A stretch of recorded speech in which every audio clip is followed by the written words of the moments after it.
Okay, I think this is working. Uh, so what I'm going to do today, first of all, hello, welcome to year 12 of League of Men. Um, as of right now, we're sticking with the PPR scoring. So you have to understand things are changing in the NFL, but they've been changing for a couple of years now. Um, we used to draft running back, running back, running back, running back because there was such a depth at the position, and you know, there were like 12, 14 teams that each had their own bell cow running back, and they would see a large amount of touches, and you just had to get a piece of that pie. If you missed out on that pie, then your team would just suck the whole season, and you'd struggle. So now the NFL is changing the way it treats running backs. They're going by committees because they don't even want to pay them. So most teams are going by a committee approach, and the ones that do have a bell cow, it's like very unconventional. And even so, some of those bell cows are not pass catchers, so it just doesn't translate to as much fantasy success. And there's a lot of fragility at the position, so it's almost and sometimes smarter to just pick up the backups or just don't over invest into running back because the NFL isn't over investing into their running backs. There are a couple that are still in that bell cow role, like McCaffrey, like Nick Chubb. I wouldn't even say Eckler's role is like bell cow because he's not like a true rushing running back. He's more of like a Darren Sproles on steroids. But there aren't many, and even the ones that are still bell cows are not prioritized as like the top picks after like the first two or three. So with that said, you know, I think it's a passing league, and I think wide receivers should be prioritized, but do not like totally ignore the running back position. You have to put yourself in a position where you're still gonna get those points from the running backs and not gonna have a complete hole there. But I feel like you need to get those quality receivers on your team and in depth because there is like a drop off there. Sure, just like running backs, there is depth later on in the draft. You could pick up and find like the steal of the year. That always applies. But I think the way that the league is right now, it's just better to just get a bunch of running backs in the mid to late rounds and possibly like one elite running back early on. But I mean, personally, I'm gonna for the near future, I'm gonna be just building a wide receiver heavy team. I'm gonna pick up a couple of running backs that I feel very strongly about. They may be sharing, but I feel like they're gonna come out on top, or they're just gonna do a lot with limited touches to the point that I won't be taking a hit at the running back position. I still I did research like in 2016 where I subtracted all the running back points. What was the difference between the best running back and the second running back? And it was like gigantic. And then the second and third, gigantic. So there was a huge drop off at the running position, which meant like get them early and get the best ones. But nowadays, it's just not how teams are prioritizing the way that they move the ball. It's it's just too fragile of a position. Before that meant, oh, it's so fragile, then I better get a lot of it. I better get it quick, and I better get a lot of it. Now it's like you better get a lot of it, but don't overpay for it. Pay what it's worth, and what it's worth is less than what it used to be compared to wide receiver. With that said, I'm just gonna read to you how this is the ADP. This is how the average draft position of players, if we were to like go to a draft right now, this is how we would see players go in a draft. Okay,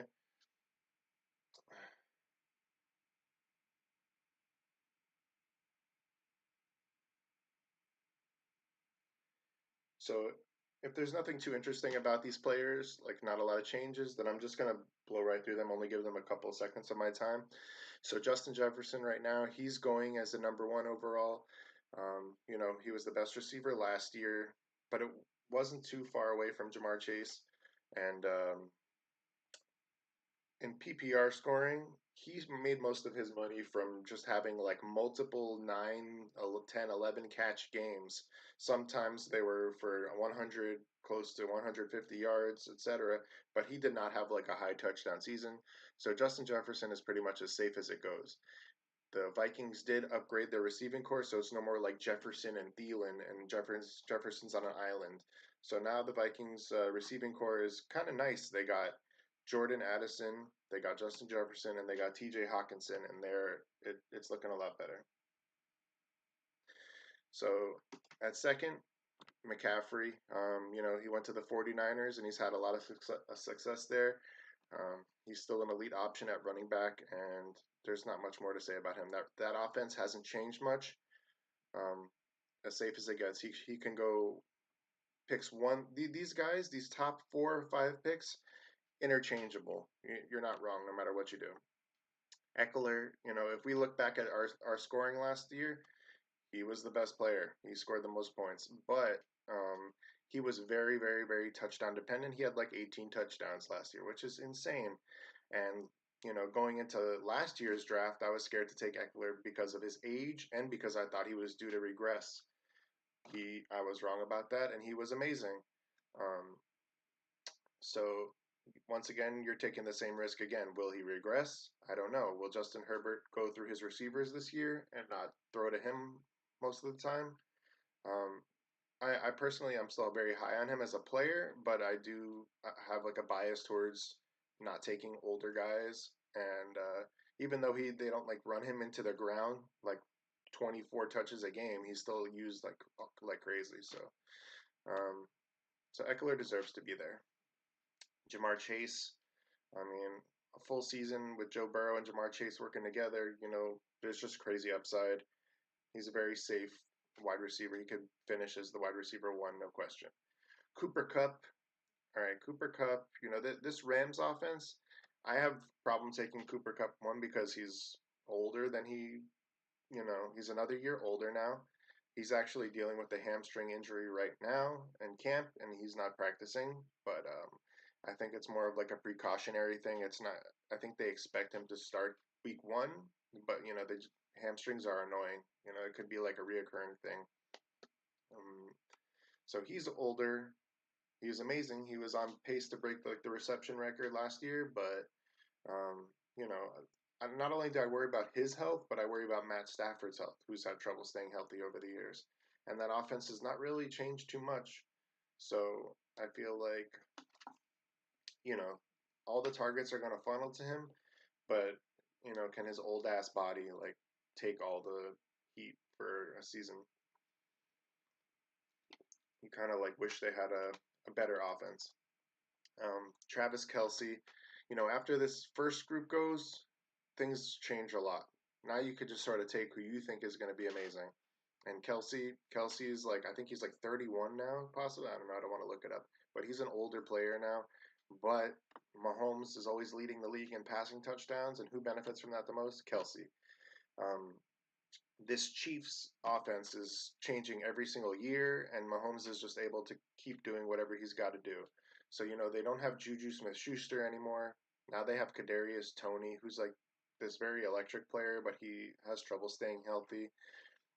They have Sky Moore, who they drafted last year, and he's like supposed to take over that Juju Smith-Schuster like slot role, and he could be amazing. Sky Moore, you heard that here, Sky Moore. Um, yeah, so if you want to take Kelsey, super safe pick. If he does anything but like what he's been doing, then you got a very solid first round pick here, and you don't need to worry. Tyreek Hill. I'm scared to take Dolphins players. Yeah, I mean Tyreek Hill is probably the fastest player in the league, and he just not only is he fast, but he makes amazing plays all the time. So he was like a top 3 receiver last year. Had a lot of big plays. He had a couple of down weeks, but who cares? I feel like he's safe to repeat here. I am scared about Tua's health. I think we all are. If Tua can stay healthy for 17 games, then you're going to get a lot of use out of Tyreek. Saquon. Saquon is one of those unique bell cows, but he had an amazing start last season, and he was, every week he was like putting up 100 yards and a touchdown. But he did start to tail off as the year progressed, and I do worry about that. The Giants' passing offense is upgraded a little bit, so I do think this offense is going to move better as a whole and give Barkley a lot of chances to just like punch one in. Um, but I feel like he's a little bit riskier than other first round picks here. I would take him slightly later or miss on him completely. I was wrong about him last year. Most people were because he's 2 years removed from his ACL. But he wound up being amazing as a second round pick. Um, at ninth, we have Bijan Robinson. So Bijan is the number one running back taken by the Falcons in the NFL draft this year. The Falcons do not throw the ball at all. They just rush, rush, rush. They have an amazing offensive line, and they could afford to just rush the ball. They have a terrible quarterback in Desmond Ritter, and they can't get anything done. With that said, I have no faith in taking Falcons receivers like Drake London and Kyle Pitts. I just don't think they shouldn't have any success. Nothing changed for them to make them pass better. Even though I think Drake London and Kyle Pitts are very talented players, it just you know there's not enough passing yardage or passing touchdowns for it to like split between two guys. I think they're just going to run the ball. The only thing that I don't like about Bijan is, well, obviously that he's never had a snap in the NFL, but last year they drafted Tyler Allgeier or whatever. Let's call him Tyler A. And he was very good for them as a rookie running back. He didn't go anywhere. So there's probably going to be some kind of split between him and Bijan. So I mean, keep that in mind. They're probably just going to rush, rush, rush. There isn't a lot of passing offense for two receivers, but there is a lot of rush attempts for two running backs. If Bijan is anything like they have advertised, Bijan is going to be worth a first round pick, and he'll blow up and be like a top 3 or 4 running back, like Ezekiel Elliott was in his first rookie season. Okay, Stefon Diggs. Stefon Diggs, he had an amazing start to the year and he was putting up crazy numbers. And then Josh Allen hurt his elbow in the second half of the season, and then Diggs' production kind of whittled away, and he wound up being like very hard to. You would start him no matter what, but he was putting up duds. Um, I feel like Josh Allen is going to try to rush less if just to like protect himself. But Diggs, he's getting to that age where he's starting to exit his prime, but um, pretty safe of a wide receiver pick right here. Safer than the next pick, CeeDee Lamb. Okay, so Dallas offense has changed a little bit. They got rid of their offensive coordinator. I think he got promoted and got hired as a coach somewhere else, but now the plays are being called by Mike McCarthy, the old Packers coach. So I mean, CeeDee Lamb had a very good season last year compared to the ones before that. I think he deserves to go here, but I mean, it's all up to Prescott. If Prescott can just like stay healthy, stay consistent, CeeDee Lamb is going to be the beneficiary. They did pick up Brandon Cooks, so now they have Brandon Cooks and Michael Gallup and CeeDee Lamb, and we'll see what they can do. But CeeDee Lamb is a safe pick as the wide receiver 6 right here. Jonathan Taylor, stay away from him, in my opinion. Whatever. They're starting Anthony Richardson as their quarterback, who's the rookie quarterback from University of Florida. Um, he's like a LeBron type athlete. He didn't have a lot of success in college football. He was not like a winner, so to speak.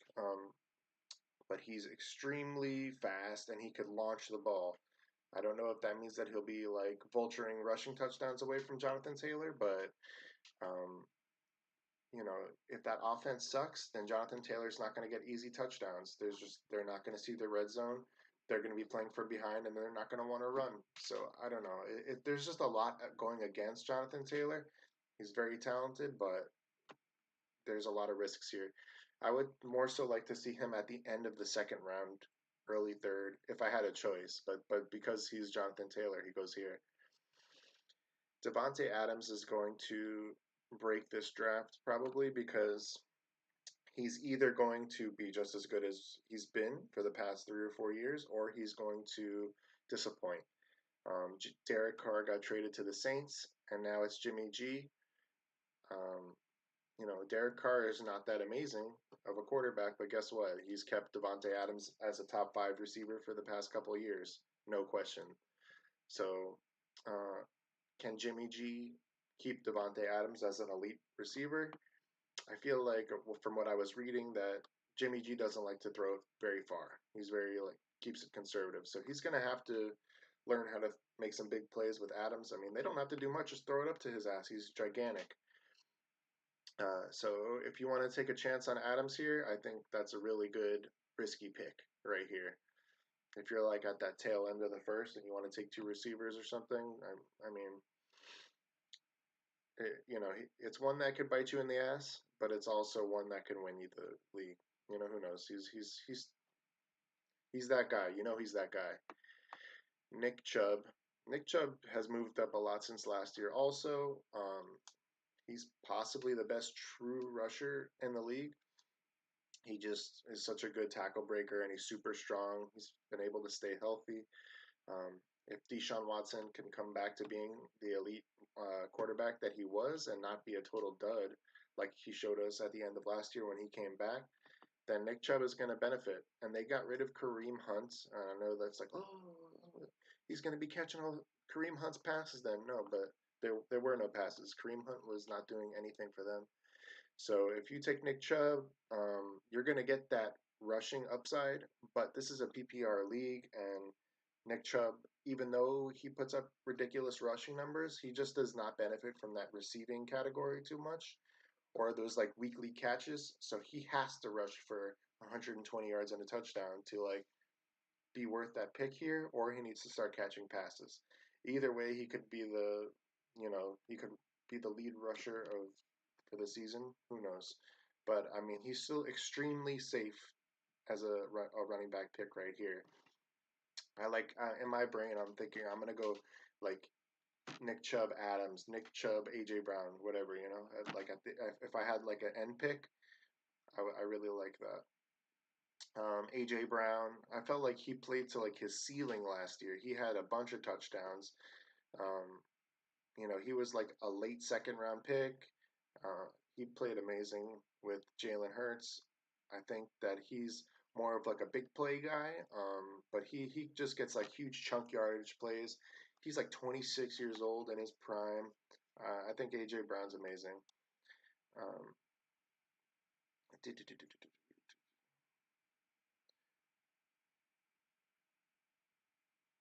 Only 8 touchdowns last year. Um, So yeah, I mean, I probably am biased. I think like I want AJ Brown more than Stephon Diggs because I just think AJ Brown is so freaking cool. But in reality, he needs like 5 or 6 more touchdowns to be deserving of that spot. Mahomes, nothing changes about Mahomes. His receivers change, but he doesn't change. He led the league in passing touchdowns last year, and he's amazing, passing yards and passing touchdowns. But I mean, I don't pick quarterback this high. Derrick Henry, super old now, but they're still going to keep giving him the ball. Uh, Tennessee Titans have like a little bit better of a receiving core now, so maybe they'll have some more balance. But they did draft Will Levis as quarterback. I don't. People think he's going to suck ass, so maybe it's just more Tannehill. Um, this is a good spot for Henry value wise. Maybe I'd take him slightly later. I've never owned Derrick Henry, but yeah, another year with him. Josh Jacobs is currently holding out because he didn't sign his franchise tender. Um, yeah, I don't know. We got to see what happens to him in the next couple of weeks. If he holds out and like doesn't play all year, that would suck. But he was the rushing leader last year. Um, these are projections. These are projections. Okay, here we go. Yes, 1,600 yards rushing last year. Nuts. Okay, so now he's on the Jimmy G led Oakland Raiders. You know, there were a lot of red flags about him last year, and he blew the damn thing up. But he's very pissed about how running backs are being paid in the NFL, and if you take him here, this is kind of like where it's murky. If he signed a deal, he would probably be like the 12th or 13th pick. But right now he's like at the 18th and he's in like purgatory. We don't know what to do with him.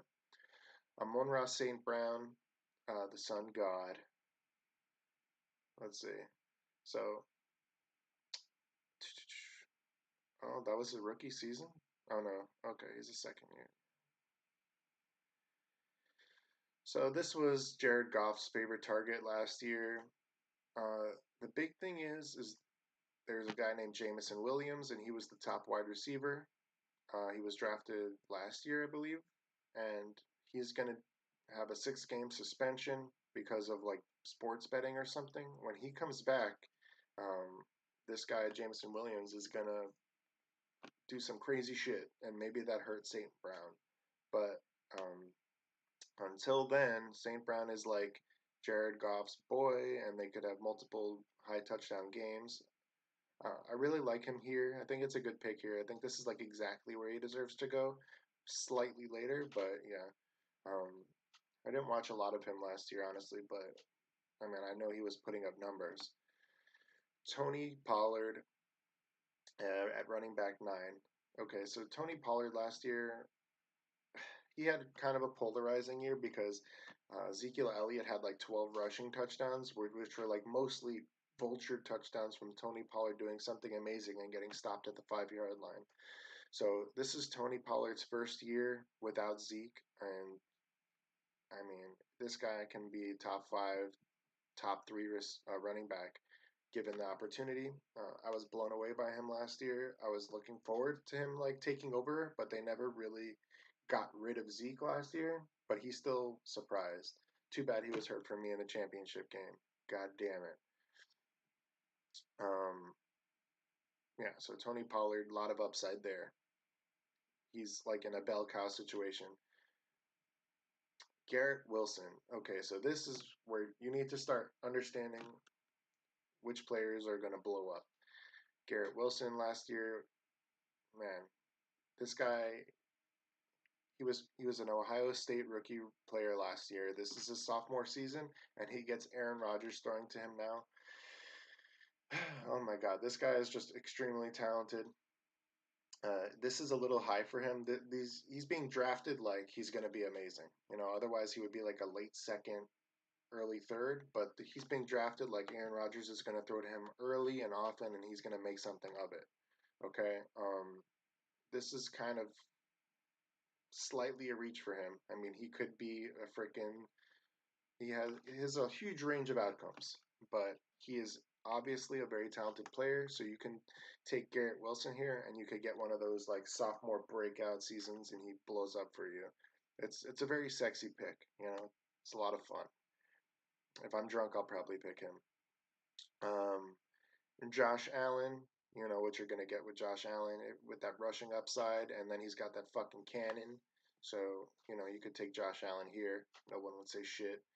Jalen Waddle very sneakily has like had a big year. I have a hard time taking him, but if this Dolphins offense stays healthy and they're gonna go through him, he's one of like the top wide receiver 2 options in this tier of wide receivers.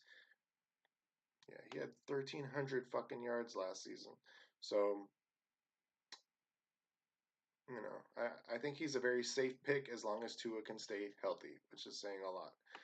Jalen Hurts, he was amazing last year. Another rushing quarterback. If he could up his passing touchdowns a little bit this year, that would be nice. And he could become like the quarterback 1. So this Allen, Mahomes, Hurts tier is you could take any one of those 3, and I think you're set. Mark Andrews. I don't know. My brain is like turned off by Mark Andrews. I understand what he's capable of. Um, but I just like last year he was hurt most of the year, or Lamar Jackson was. I don't even fucking know. What did he do last year? 847 yards, 5 touchdowns. I I don't know. Okay, so he was amazing in 2021. Fine. If you want to take the second best tight end here, go ahead.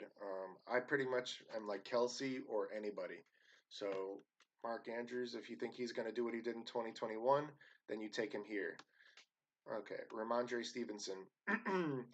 So Ramondre is now, what is he, a sophomore? Okay, okay. So he had 1,000 yards rushing and six. How many? Does it even say? All right.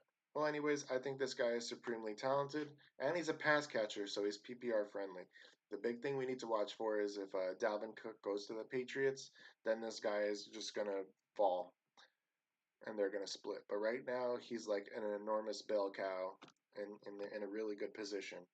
I know, and you need to understand, last year was Damian Harris and Ramondre Stevenson, and Damian Harris was like a really good north and south type running back, and Ramondre Stevenson was like the receiving running back, but he's also like very bulky and could break off long runs. So Damian Harris got traded to the Buffalo Bills, so now you have Stevenson, on an island, and he's in a not a great offense, but he is the offense, so he deserves to go here. Until if Dalvin Cook goes to the Patriots, you need to reevaluate Ramondre Stevenson. Devontae Smith is another sexy pick that I'm gonna have a hard time not picking. Um, yeah, 7 touchdowns, 1196. This is in that wide receiver 2 tier of just amazingness. A lot of fun taking Devontae Smith. He's super small, but it doesn't mean anything. He's just a freak, and he could catch everything. So if you want a piece of that Eagles offense, who knows? He could have a better season than AJ Brown. He's just like, I don't know. When I those both of those Eagles receivers, I like want them both. Brees Hall. Okay, so let me try and shape this up. Brees Hall is also a flimsy pick because of one, because he's coming back from an ACL injury. He may not be himself, uh, unless he's Adrian Peterson. Very few players come back from their ACL in the first year and they look like they used to. Brees Hall looked like the best running back in football before he got hurt last year. That's just the bottom line. He was just every game he was doing something insane and it was impossible. So if Dalvin Cook goes to the Jets, then Brees Hall is going to rest more, and this pick he winds up being like a round 5 pick or something. But if you want to if you think he's going to come back and be exactly who he was, take him right here. Najee Harris, God, I don't even really have much to say about him. He's just been very disappointing in his first 2 years. I feel like at this range, it's okay for him. This offense isn't that wonderful. He's just been an inefficient running back. What did he do last year? Let's see how wrong I am. Yeah, that's pretty good. 13th best running back last year. Hmm. Okay. So he had a good season in his rookie season, but this season he was not as good. Um, some analysts think that the backup there, what's his name, like Jalen Warren, is gonna do things to supplant him, but I don't know. I think picking him here is slightly early. I would take him like a round later. Okay, Travis Etienne is a very very tricky pick because last year, if you want to take Etienne, I think he's extremely talented, but he's being overlooked because he did not catch any passes last year. Not any, but not enough because people think Etienne is like Eckler type player, but he was just I don't know. The Jacksonville Jaguars offense has Evan Engram, Calvin Ridley, Christian Kirk, and now they have Etienne, but they were never throwing to him, and that made a lot of people scared. Like, oh, I guess this guy's not a pass catching running back, and therefore the upside's not there. So, I mean, the thing is, he's still an extremely good running back, but I owned him at the end of last year, and I could tell you he did struggle in short yardage situations. He did struggle because he wasn't catching passes, but it's very easy for him to just find opportunities here and he could turn things around. So I feel like that's very, his price is baked in here, being taken 30th overall. Um, this is another one of those picks that can go either way. He could continue, even if he doesn't catch passes, he's going to be like a great RB2 for your team. But if he does catch passes and he does score those short yardage touchdowns this year, then he's going to be a top 10 running back. So, you know, I don't know. Etienne is a very interesting pick with a lot more upside than someone like Najee Harris or, I guess, yeah, okay. One of the more interesting picks of this round. Okay, T. Higgins. I had T. Higgins 2 years in a row. He's a huge player and he plays opposite Jamar Chase, so he doesn't get as much coverage, but he's hurt every year. I feel like both years that I had him, T. Higgins, he's hurt in something minor, and then he's healthy enough to come back, but then they start him, and then he doesn't. He lays an egg, like, oh no, I guess I'm not ready. But like he didn't sit, so you got zero that week. I feel like that happened 2 years in a row with him. So I'm very like pissed off about him, and I probably won't pick him this year. And yeah, and then I'll be wrong again. Okay, so Chris Olave. This is the sexiest pick for me in the whole damn thing, and I should probably shut up. But Chris Olave, Derek Carr went to the Saints, and who does that help? Chris Olave, because Chris Olave looked amazing last year, but he had Andy Dalton throwing to him. So this is like that Garrett Wilson pick, except he's going a little bit higher. I mean, lower. He's going further back. So if you want to, you know, take a bet on this guy, super high ceiling. If Derek Carr uses him like he used Adams, uh, sky's the limit. And Chris Olave played with Garrett Wilson at Ohio State. Um, so yeah, these receivers, these sophomore receivers, very high upside players. I would much rather have Olave and Devontae Smith over someone like T. Higgins. Okay, DK Metcalf. Okay, so the Seahawks offense got an upgrade. They drafted Jackson Smith and Jigba. So now it's Tyler Lockett, DK Metcalf, Smith, and Jigba. So you have to wonder whose value is going to get hurt. I feel like it's Tyler Lockett's because JSN is more of like a slot type dude. So he might take away some of those Lockett carries. And if Lockett gets hurt again, Jackson Smith and Jigba is going to be like, he's looking for that offensive rookie of the year. So DK Metcalf, nothing changed with him. Just such a great like touchdown player, big play guy, and I think he moved up quite a bit since last year. So he deserves to go here. He's awesome. Whatever. Moving on. Joe Burrow. He hurt his calf in the preseason. We're waiting to see what happens with him, but he's probably going to be fine. Jahmyr Gibbs. Very weird player. Very weird. I'm only going to go to the top 50. All right, Jahmyr Gibbs. He is the second rookie running back taken in this year's NFL draft. And Detroit, Jesus. Remember this name, Jahmyr Gibbs. I'm losing my voice. Jahmyr Gibbs was drafted by the Detroit Lions with like the 12th overall pick.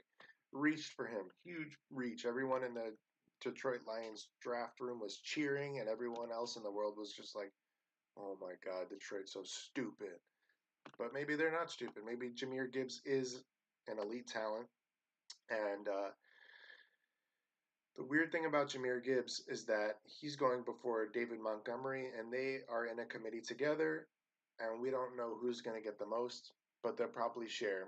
But Jahmyr Gibbs is a freak, and he was drafted like he's a freak. So if you want to take a bite on Jahmyr Gibbs, I feel like this is a little high for him given the situation, but this is like a ceiling pickup right here. Like, oh, you think David Montgomery's going to suck and Jahmyr Gibbs just takes it all. But you should know that the Detroit Lions did have the most running back fantasy output last year, mostly because Jamal Williams had like 17 rushing touchdowns. But yeah, Jahmyr Gibbs. Remember the name, second best rookie running back taken this year in the NFL draft. But he shares with David Montgomery, who was traded from the Bears to the Lions. So, the Lions have crazy running backs now.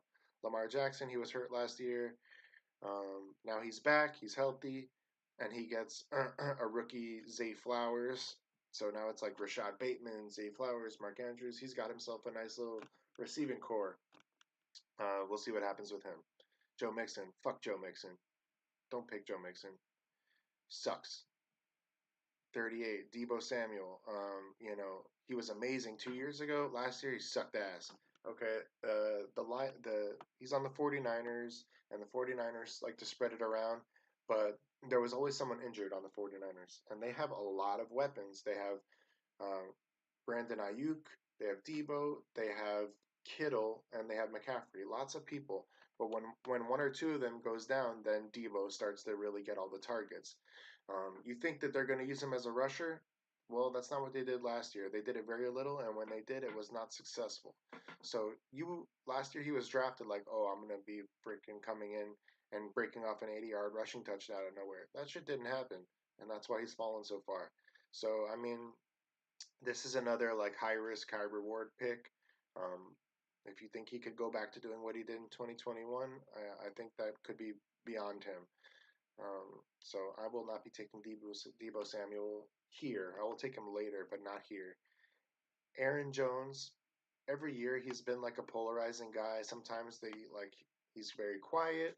Sometimes he has like three rushing touchdowns a game, or you know so Aaron Jones, the thing why he's going so late here is because now Jordan Love takes over the Green Bay offense, and we, I guess, assume Jordan Love is going to be bad or worse than Aaron Rodgers for sure. And will that hurt their offense to the point that they don't reach the red zone and Aaron Jones gets easy touchdowns? He's getting a little older now, and AJ Dillon is like creeping up on him. So if you want to take a high risk, high reward running back, we're getting to the point where all the risk is like everywhere. Calvin Ridley is a very sexy, high risk, high reward pick. He hasn't played football in like 2 years, but he's like an elite talent at the wide receiver position, jumping into Jacksonville. Man, I mean, this Jacksonville offense is looking like a top three offense with all the weapons that are on it. You have to ask though, does it have enough mouths to feed? Who's going to suck? Is it going to be the tight end? Is it going to be Christian Kirk, or is it going to be Calvin Ridley?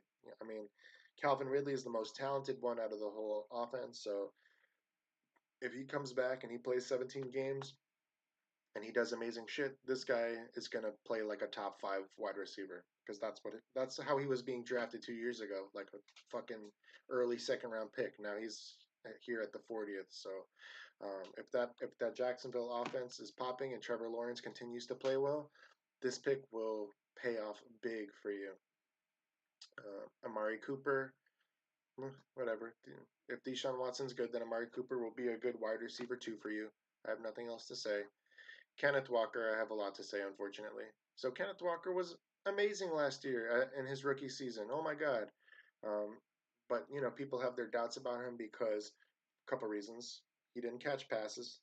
Um, he was inefficient at times, and they drafted a running back on day two, Zach Charbonnet, who people think is going to be like a good receiving back that's going to supplant Kenneth Walker. I think Kenneth Walker is too talented to be supplanted. Honestly, I don't buy that fear. I think Kenneth Walker should be like a second round pick, but he's dealing with a groin injury right now, and they're just being cautious about it. Um, we have to wait till late August to see if he's better. But if that groin injury becomes like a nagging thing, then you don't want a player like that on your team. Um, then he'll be like playing half games and shit, and it's going to be a pain in the ass. But if that groin injury is 100% gone, I think Kenneth Walker is a steal here at this position. TJ Hawkinson is being drafted as the third best tight end, but I think last year he was the second best tight end in scoring. Yeah, he finished third, but he was he's right now he's going above Andrews in some people's mind. And I think he deserves that. He's on the Vikings offense now instead of Detroit, and they were going to him like crazy. I like what I saw out of him. I'm pretty high on him, but I would not reach. There's like a group of running backs after Kelsey. There's Andrews, there's Hawkinson, Darren Waller. I think he deserves to go here. Sure, I'll take him here, but I don't know if I'll be taking tight end here. Keenan Allen, never healthy, but it's always like, oh, if he plays 17 games, then he's going to be a top, 10 wide receiver. But then he like, or a top 5 receiver, but it just never fucking happens. Never happens. So whatever. And they drafted a rookie wide receiver. So Justin Fields broke fantasy last year. He could do it again. And they added DJ Moore from the Panthers, so now he's got like a true number one receiver. If he can add like 1,000 yards, 600, 800 yards, and a bunch of passing touchdowns, Justin Fields will take another step. But he is over reliant on his rushing, and that means injury risk. Justin Herbert, he had a bad year last year. 12th, he finishes the 12th quarterback last year. Um, People expect him to just like jump up and be like a top, you know, top 5 in passing touchdowns. The upside is there. He's got 3 great receivers, and he has Eckler. So I mean, if Justin Herbert like cleans up this year, he's a steal at this. No, he's not a steal. I guess it's pretty like par for the course for him to go right here. Okay, so if you want to take a chance on Herbert, I don't think him and Fields deserve to go right next to each other like that. But yeah, Herbert has a lot of ground to make up, so I think he's a safe wide receiver after the first couple go.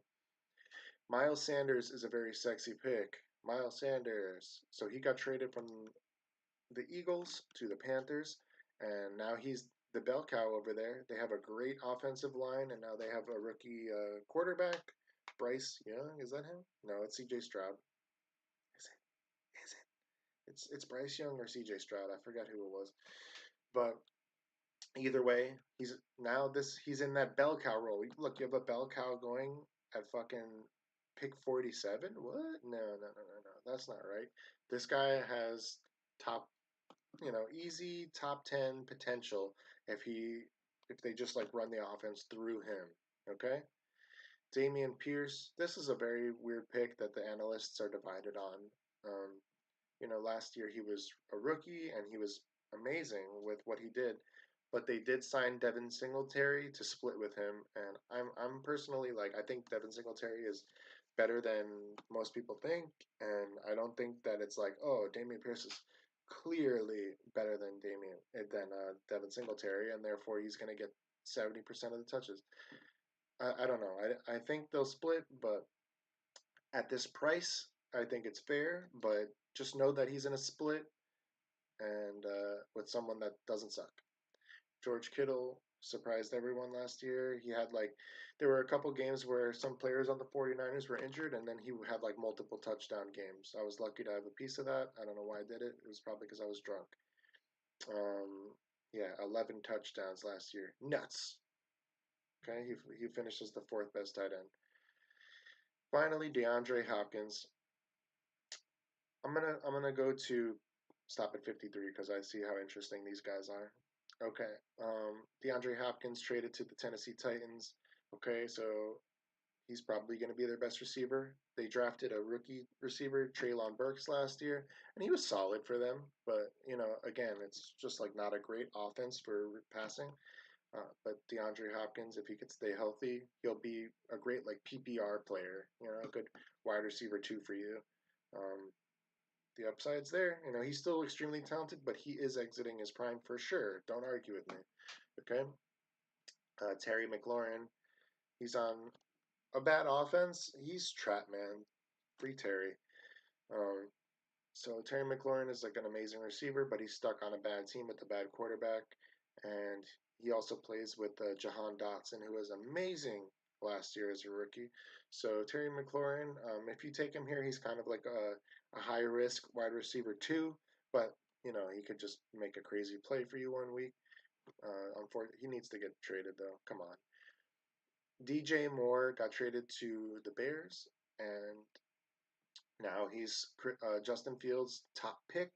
He looks to be he's in a position to get a lot of targets, and he could be really good. It's kind of a steal pick for him here, but it's all up to Justin Fields if he wants to really like turn him into like a 1,200 yard, 10 touchdown receiver, because that could fucking happen, man. Justin Fields just needs to hit him. So hopefully they're working on it right now. Christian Watson, man. Christian Watson was a rookie last year, and he was just freaking amazing. But now Jordan Love is throwing to him. This guy is just like a touchdown machine. He was like averaging like a touchdown a game. And yeah, so he's more of like a deep play guy, but if he just makes crazy plays. Um, yeah, Jordan Love just needs to chuck it up to him, and he did have some injury problems later on, but he's super young, so I wouldn't worry about it. Uh, this is like a very high upside pick for where he's going. And Darren Waller finally, some people have him as like the best receiver, best tight end this year after Kelsey, because they think that he's going to be the Giants' number one target. He was traded to the Giants from the Raiders, but he's missed like 5 or more games 2 years in a row. So if he could stay healthy on this Giants offense, then he's going to feast. But right now, um, he's a very risky tight end pick. But if you take him here, it's like a nice lottery pick to take. All these picks are scary, but this is one that's got a lot of upside. All you're worried about is injury. And I think I'm going to stop here.